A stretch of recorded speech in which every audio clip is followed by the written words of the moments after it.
পাকিস্তানের চেয়ে অনেক অনেক আগে। মাসুম ভাই।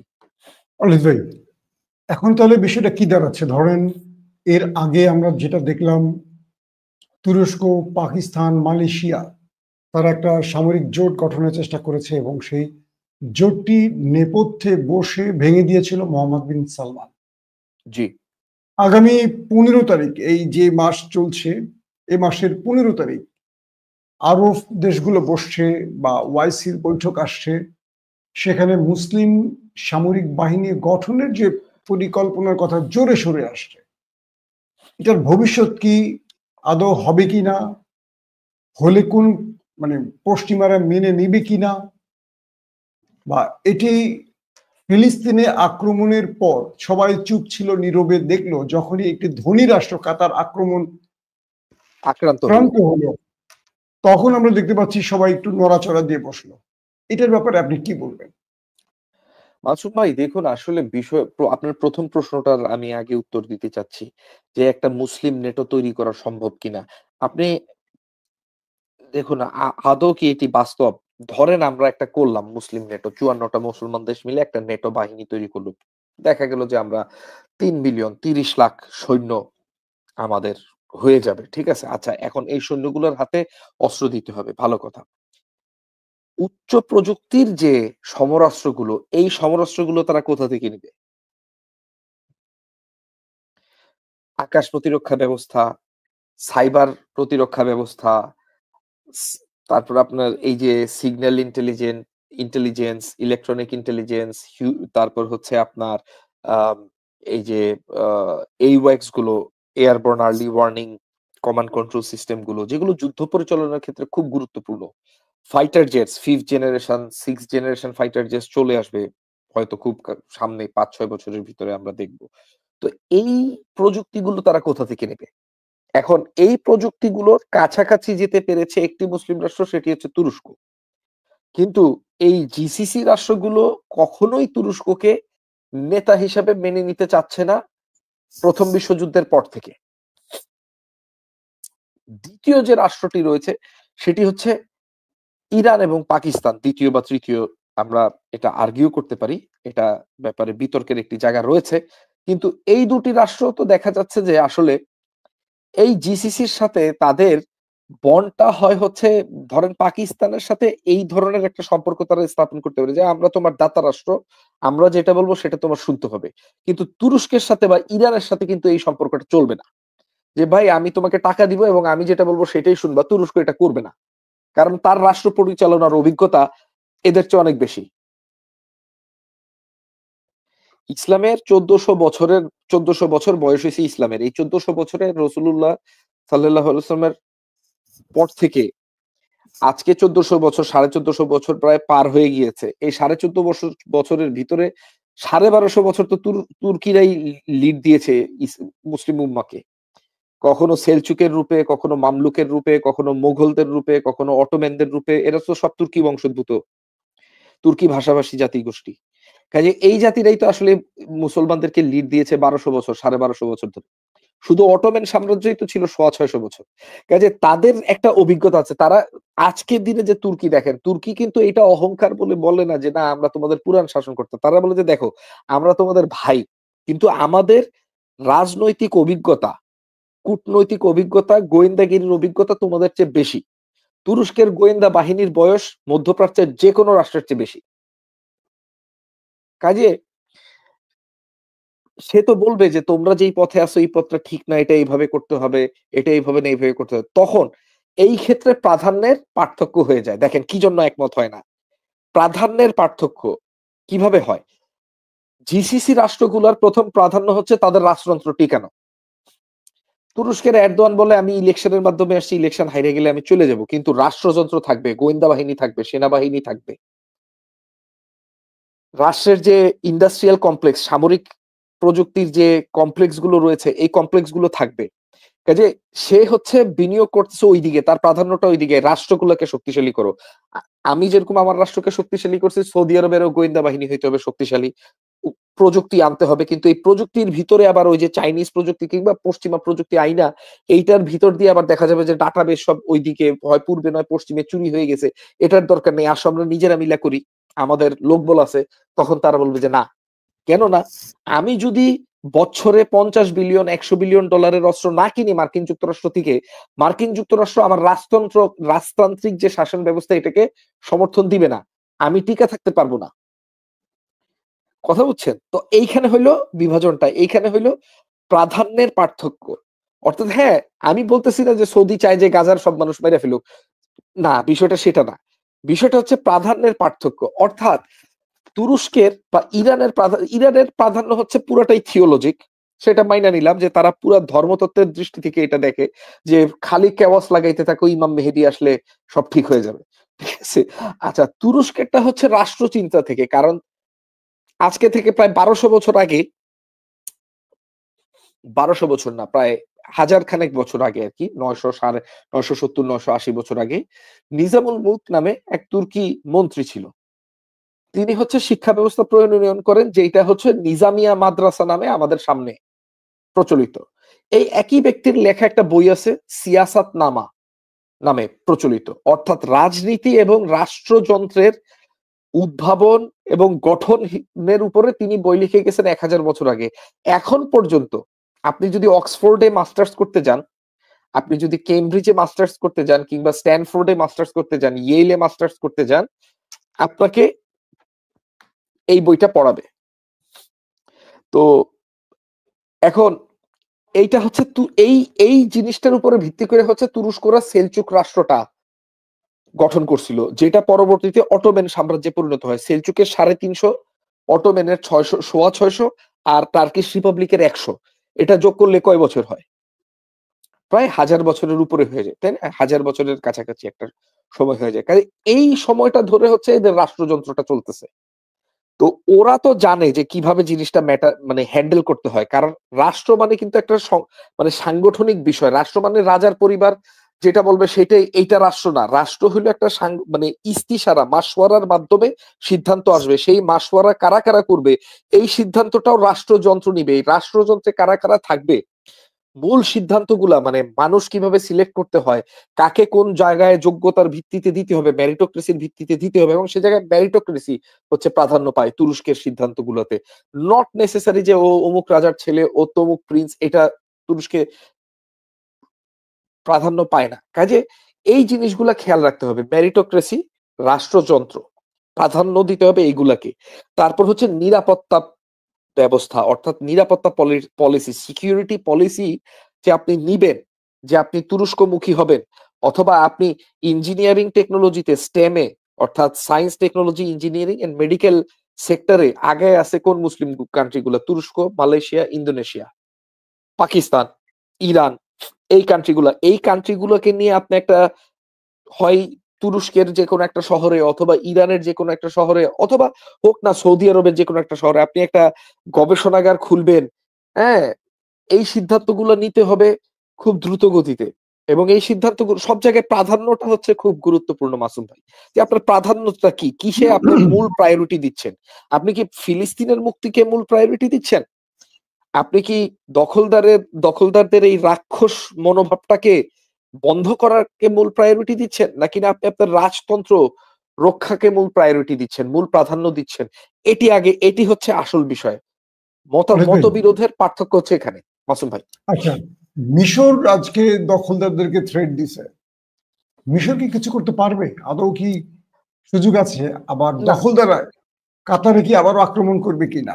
দুটো বিষয় একটু দেখেন, সংক্ষিপ্ত। মিশরের ব্যাপারে আমি আসলে মিশরের সামরিক শক্তির, আপনি যে প্রশ্নটা করছেন, একটা একটা করে উত্তর দেই। রাজনৈতিক ভাবে আসলে মিশরের কিছু করার সুযোগ নাই। কেন সুযোগ নাই? কারণ মিশর আসলে, মিশরবাসীদের যে আর্জটা ছিল গাজার মানুষের পাশে দাঁড়ানোর, ওই আর্জটাকে মিশরের সরকার পদতলে দলিত করছে ব্রুটাল ভাবে, অনেক বছর ধরে করে আসতেছে তারা। Number one. নাম্বার টু হচ্ছে, সামরিক দিক থেকে মিশর হচ্ছে একটা পাঁচমিশালী সামরিক বাহিনী। অর্থাৎ এটার জাহাজ আসে দেখা যায় জার্মান থেকে, তারপর হচ্ছে জাহাজের যে মিসাইল গুলো মারবে সেই মিসাইল গুলো আসে হচ্ছে ফ্রান্সের থেকে, রাডার গুলো আসে ব্রিটেনের থেকে, টর্পেডো গুলো আসে রাশিয়া থেকে। একই সাথে তারা পশ্চিমা রাফায়েল ব্যবহার করে, ইউরোফাইটার ব্যবহার করে, আবার একই সাথে রাশিয়ার MiG-29 সুকোই 30ও ব্যবহার করে। কাজে এই পাঁচমিশালী সেনাবাহিনী দিয়ে আপনি ইসরায়েলের মতো সুসংগঠিত একটা মানে বিমান বাহিনী সেনাবাহিনীর সামনে দাঁড়াইতে পারবেন না। কাজে ওইটা বইলা লাভ নাই সামরিক ভাবে। রাজনৈতিক ভাবে প্রথম কথা হচ্ছে যে মিশরের যিনি শাসনকর্তা রয়েছেন তার নিজের রাজনৈতিক লেজিটিমেসি কতটুকু, তাই না? এই প্রশ্নটা চলে আসবে। কাজে মিশর, হ্যাঁ সে বলছে এইগুলো। আমার যেটা মনে হচ্ছে যে এই প্রত্যেকটা অ্যাটেম্পট যে আলোচনা হচ্ছে কাতার বাদে, কাতারের আলোচনার একটা ডেপথ আছে, কারণ সে নিজে আক্রান্ত, সে সে মার খেয়েছে সে।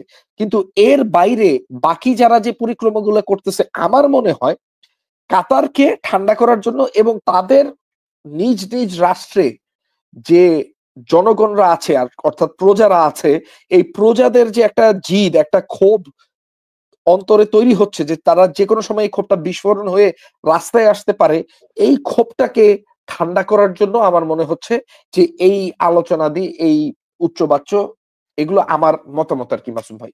জি আচ্ছা, শেষ একটা প্রশ্ন।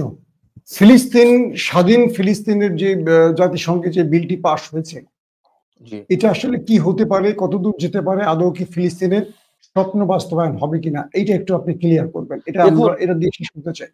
আমি একেবারে আমার মতামতটা বলবো। এটা একটা সাবজেক্টিভ প্রশ্ন আপনি করছেন। আমার মতামত হচ্ছে, আমি জাতিসংঘের উপরে ভরসা রাখি কোন কোন জায়গায় বন্যা হয়েছে, বন্যায় রিলিফ দাও। হ্যাঁ, এক জায়গায় দুর্ভিক্ষ হয়ে গেছে, ভূমিকম্প হয়ে গেছে, ওই জায়গায় সাহায্য সহযোগিতা করো।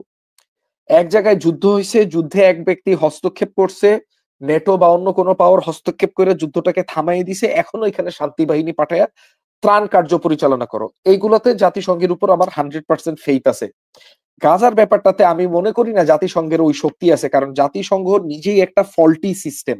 অর্থাৎ পাঁচটা দেশ, যেই পাঁচটা দেশ হচ্ছে দখলদার রাষ্ট্রটাকে সব মানে একেবারে সরাসরি সমর্থন করতেছে তাদের দখলদারিত্বের ক্ষেত্রে, তাদের আগ্রাসী ভূমিকার ক্ষেত্রে, তাদের রাক্ষস হয়ে ওঠার ক্ষেত্রে। এই পাঁচটা চায়না বাদে বাকি চারটা দেশই হচ্ছে জাতিসংঘের মনে করেন ভেটো ক্ষমতার অধিকারী, অর্থাৎ নিরাপত্তা মানে সিকিউরিটি কাউন্সিলের পার্মানেন্ট মেম্বার এই চারটা দেশ। এর মধ্যে একটা দেশ হচ্ছে ব্যতিক্রম, সেটা হচ্ছে চায়না। এখন এই রাশিয়া, ব্যবস্থার রাশিয়া, ভিতরে রাশিয়া। রাশিয়ার সাথে পরোক্ষভাবে দখলদার দেশের বেশ ভালো সম্পর্ক আছে। আপনি ইরানের সাথে যুদ্ধের সময় দেখেন, ইরান সরাসরি সমর্থন দিছে রাশিয়াকে, প্রযুক্তি দিয়ে অনেক কিছু দিয়ে সমর্থন দিছে, রাশিয়ার পাশে দাঁড়িয়েছে ইউক্রেনের বিষয়ে। কিন্তু ইসরায়েলের সাথে যখন ইরানের লাগছে, রাশিয়া কিন্তু মানে আয়াতুল্লাহ আলী খামেনাই উনি কিন্তু পুতিনকে চিঠি পর্যন্ত পাঠাইছেন যে আপনার কাছ থেকে আশানুরূপ প্রতিক্রিয়া আমরা পাইনি, আমরা আপনার মানে ট্র্যাডিশনাল মিত্র, কিন্তু আমরা ওই আশানুরূপ প্রতিক্রিয়া পাইনি। কাজে আপনার এই জিনিসটা মাথায় রাখতে হবে যে জাতিসংঘটা আসলে একটা নন ফাংশনাল রোলে ঢুকে যায় প্রশ্নটা যদি গাজা বা প্যালেস্টাইন হয়। হইলেও আপনি রিকগনিশন দিলেন, সবকিছু হইলো, কি হবে? মানুষ মারা কি বন্ধ থাকবে? এটা তখনই বন্ধ হবে যখন একটা শক্তি এসে এই দখলদারটাকে থাপ্পড় মেরে বলবে যে এই বেটা তুই চুপ কর, অনেক জ্বালাইছিস। অথবা সে যখন মানুষ মারবে তখন তার হাতটা মচকায় দিবে, তাকে হ্যান্ডকাফ পরাবে, তাকে অ্যারেস্ট করবে, তাকে শাস্তি দিবে আইন অনুযায়ী, বা তার একটা বিচারের আয়তায় তাকে আনা হবে। কারণ এ তো আপনার কূটনীতির ভাষা বুঝে না। দেখেন, লোকগুলো জড়ো হচ্ছে কূটনৈতিক আলোচনার জন্য, শান্তি চুক্তির জন্য।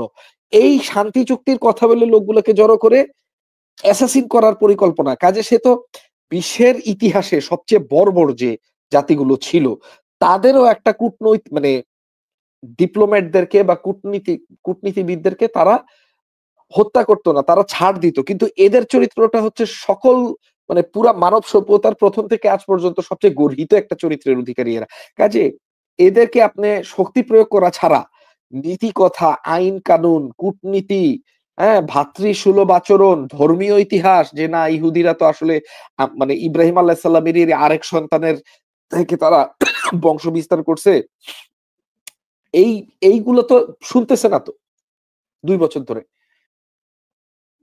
ওকে, অলিদ ভাই, আপনাকে ধন্যবাদ। অনেকগুলো মূল্যবান আলোচনা আসছে, আমরা আর লম্বা করতে চাই না। আপনার কাছ থেকে সংক্ষিপ্ত বিদায় নিতে চাই। একটা ছোট্ট প্রশ্ন দিয়ে আপনি বিদায় নেবেন। জি। তাহলে কি ফিলিস্তিনের স্বপ্ন কখনো পূরণ হবে না?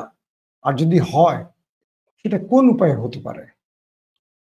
দেখেন, ফিলিস্তিনের স্বপ্ন আমি মনে করি, মনে প্রাণে বিশ্বাস করি, অবশ্যই একদিন না একদিন ইনশাআল্লাহ পূরণ হবে। সেটা পূরণ হবে ফিলিস্তিনের মানুষদের যে রেজিলিয়েন্স, তাদের যে ধৈর্য শক্তি, তাদের যে নিজেদের দেশ ত্যাগ না করার স্পৃহা, মোকাবেলা করার আকাঙ্ক্ষা, এইটা থেকেই ফিলিস্তিন রাষ্ট্র তৈরি হবে ইনশাআল্লাহ। কিন্তু নিঃসন্দেহে বাকি যে রাষ্ট্রগুলো রয়েছে মধ্যপ্রাচ্যে, তাদের নিজস্ব নিরাপত্তার জন্য তাদের শক্তি বৃদ্ধি করতে হবে।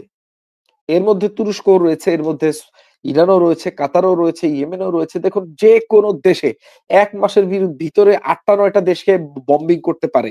অথচ কেউ তাকে একটা বম্বিং করল না। হ্যাঁ? একটা জবাব দিল না। একটা জবাব দেওয়ার সাহস পাচ্ছে না পর্যন্ত। কারণ নাই তো কিছু। কি দিয়ে জবাব দিবে? কাতার কি দিয়ে জবাব দিতে থাকে? ইন রেসিপ্রোসিটির অ্যাক্ট অনুযায়ী কাতারের তাকে অ্যাটাক করার অধিকার কিন্তু হয়ে গেছে। কিন্তু কি দিয়ে করবে? ইউরোফাইটার টাইফুন দিয়ে? ওইটা বুতাম চাপবে, মিসাইল তো বের হবে না। উল্টা মিসাইল ওইখানেই এক্সপ্লোড করে পাইলট সুদ্ধা মরে যেতে পারে। কাজে কি দিয়ে করবে? F-15 দিয়ে? একই ঘটনা। এইটা হচ্ছে মূল পয়েন্টটা যে কেন পারছে না? কারণ তারা তো নিজ শক্তিতে বলীয়ান না, নিজ শক্তিতে শক্তিশালী না। রাষ্ট্রের ভিতরে শাসন ব্যবস্থার কারণেও তারা হচ্ছে পরনির্ভরশীল। এবং যাদের উপর নির্ভরশীল তারাই মূলত ফিলিস্তিন রাষ্ট্রের বিরোধিতা করছে, গাজাতে গণহত্যা চালাচ্ছে, বিভিন্ন জায়গায় আরবদেরকে ধ্বংস করছে, মারছে, হত্যা করছে, মুসলিমদেরকে এ ব ব মুসলিমদের উপর নানান ধরনের নির্যাতন চালিয়ে যাচ্ছে। এবং পরবর্তীতে দেখা যাচ্ছে পরের বছর আবার এই তেল ধনী জিসিসি রাষ্ট্রগুলো তাদেরকে আবার কয়েকশো বিলিয়ন ডলার এর অস্ত্র চুক্তি করতেছে, নিরাপত্তা চুক্তি করতেছে। জাস্ট খালি as a token to preserve their রাজতন্ত্র। মাসুদ ভাই, ধন্যবাদ অমিত ভাই। আপনাকেও প্রিয় ধন্যবাদ। দর্শক, ধন্যবাদ। অমিত ভাইয়ের শেষ কথাটি ধরে আমি বলছি, আরব রাষ্ট্রগুলো ট্রিলিয়ন ডলার খরচ করে আমেরিকা থেকে এসব মূল্যবান অস্ত্র কেনে। খেয়াল করবেন কেন কেনে এই অস্ত্রগুলো? শত্রুকে মোকাবেলা করতে। কিন্তু এই একটা অস্ত্র আরবরা ব্যবহার করতে পারবে না। কারণ পারবে না কেন? এই অস্ত্রগুলো যদি আরবরা চায় ইরানে ব্যবহার করতে পারবে, কিন্তু ইসরায়েলে পারবে না। যে F-35 রয়েছে, এটা আকাশে উড়াতে পারবে না আরবরা। আকাশে ব্লাস্ট হয়ে যাবে, কারণ এটার মূল চাবিটা আমেরিকার হাতে। ওরা যে মিসাইল গুলো দিয়েছে, মানে আরবদের কাছে বিক্রি করেছে, ট্রিলিয়ন ডলারে কিনেছে, একটাও কাজে লাগবে না। কারণ এগুলো যখনই ব্যবহার করবে ইসরায়েলের বিরুদ্ধে, অটোমেটিক এগুলো নিজের দেশে ব্লাস্ট হয়ে যাবে। তার মানে আরবরা তাদের তেল বিক্রি করে ট্রিলিয়ন ডলার খরচ করে যে অস্ত্রগুলো কিনেছে, এগুলো মুসলিম দেশের বিরুদ্ধে তারা ব্যবহার করতে পারবে। চাইলে বাংলাদেশের বিরুদ্ধে পারবে, মালয়েশিয়ার বিরুদ্ধে পারবে, পাকিস্তানের বিরুদ্ধে পারবে, ইরানের বিরুদ্ধে পারবে, তুরস্কের বিরুদ্ধে পারবে। কিন্তু দখলদারদের বিরুদ্ধে এই অস্ত্রগুলো ব্যবহার করা যাবে না। তার মানে আরবরা এতদিন তাদের কষ্টের অর্থগুলো ব্যয় করেছে পশ্চিমাদের পেছনে, নিজেদের ঘরের মধ্যে একটা অ্যাটম বোমা সেট করে দিয়েছে। চাইলে পশ্চিমারা সুইচ টিপে এই বোমগুলো আরবের দেশে ব্লাস্ট করে দিতে পারে, আরবই উড়ে যেতে পারে। তাহলে মুসলিম রাজতন্ত্রের লোকগুলো তারা কি করেছে? তারা তাদের ক্ষমতাকে টিকিয়ে রাখার জন্য, অবৈধভাবে রাজতন্ত্র টিকিয়ে রাখার জন্য ওই পশ্চিমাদের টাকা দিয়ে ঘরের মধ্যে অ্যাটম বোমা বা মাইন পুঁতে রেখেছে নিজের ভূমিতে। আজকে দেখেন দখলদাররা অ্যাটাক করেছে, পাল্টা জবাব দিতে পারছে না। তাহলে এই অস্ত্র কেনার অর্থ কি? আমরা মুসলমানরা আসলে আর কতকাল ঘুমিয়ে থাকবো? ইমাম মাহাদি এসে আমাদের উদ্ধার করবেন এই অপেক্ষায়? এটি কি আমাদের অপেক্ষা? যদি ইমাম মাহাদির অপেক্ষায় থাকতে হয়, তাহলে আমাদেরকে দোজখের জন্য অপেক্ষায় থাকতে হবে। কারণ আল্লাহ আমাদের ইমাম মাহাদির জন্য অপেক্ষায় থাকতে বলেনি, আমাদের প্রস্তুতি নিতে বলেছে।